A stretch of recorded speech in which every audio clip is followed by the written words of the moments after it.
Sa bawat pagwagayway ng watawat natin, 'di ba? Parang may isinasalaysay na kwento. Pero ano nga ba talaga yung mga sikratong hinabi sa bawat sinulid niyan? Halika, samahan niyo akong himayin ang mga simbolo at ang mayamang kasaysayan sa likod ng bandila ng Pilipinas. Isipin niyo to, paano nga bang makakapagkwento ang isang simpleng piraso ng tela? Pero para sa ating mga Pilipino, para sa buong bansa, dito nakatala ang dugo, ang luha, at syempre, ang tagumpay. Ang watawat natin ay, hindi lang yan basta disenyo. Para siyang isang buhay na dokumento ng lahi natin. Kaya tara, sabay-sabay nating buklatin ang mga pahina nito. Okay, so para lubos nating maunawaan yung buong kwento, kailangan nating tingnan to ng paisa-isa, bawat bahagi. Kasi sa batawat ng Pilipinas, bawat kulay, bawat hugis, nako, may bigat ng kasaysayan yan. So, ito yung mga pangungunahing sangkap ng kwento natin. Meron tayong 3 kulay, isang puting tatsulok, isang ginintuwang araw, at 3 bituin. Parang simpleng pakinggan, di ba? Pero, maniwala kayo, bawat isa sa mga yan may ibubulong sa ating sekreto. Sige, unahin natin yung mga kulay. Dahil sa likod ng simpleng pula, puti at asul, dito nakatago ang mga pundasyon ng ating pagkabansa. Tingnan natin kung ano ang mga to.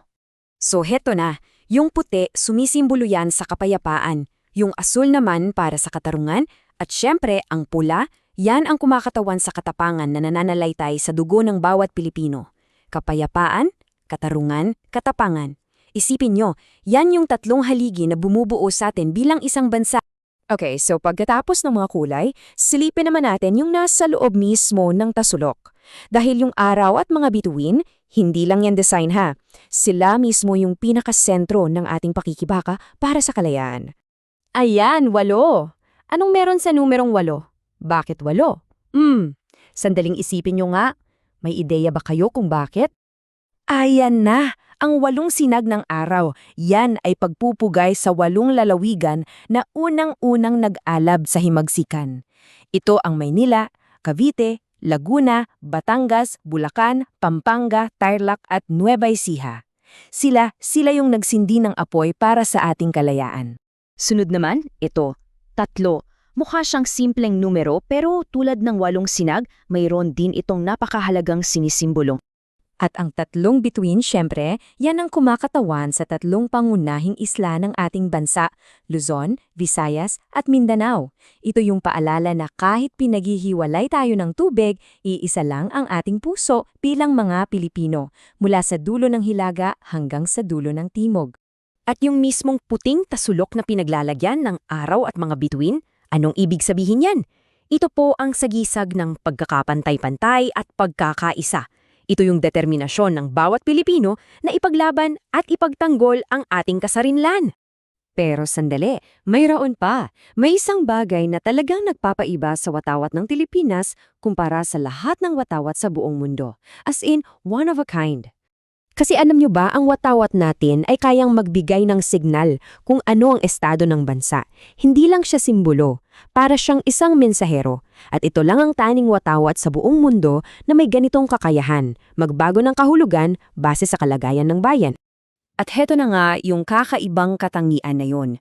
Sa panahon ng kapayapaan, yung asul na bahagi, yan dapat ang nasa itaas. Pero kapag ang bansa ay nasa estado ng digmaan, binabaliktad ito.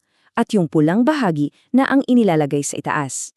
Isang tingin pa lang, malinaw na ang mensahe. Hindi na kailangan pang magsalita. Kaya naman, sa susunod na makita natin ang ating watawat, sana hindi lang tela at kulay ang ating mapansin. Dahil ang nakikita talaga natin dyan ay ang buong-buong kwento ng ating lahi. Ang kwento ng ating pagiging Pilipino. Sa madaling salita, ang pambansang watawat ay isang napakalakas na sagisag ng kung sino tayo, ng ating kalayaan at ng pag-ibig natin sa ating bayan. Dito nasasalamin ang lahat, ang ating nakaraan, ang ating mga pinahahalagahan na yon at ng ating mga pangarap para sa Pilipinas bilang isang bansa. At ngayon, ako naman ang magtatanong sa inyo. Para sa'yo, ano ba talaga ang kahulugan ng watawat ng Pilipinas?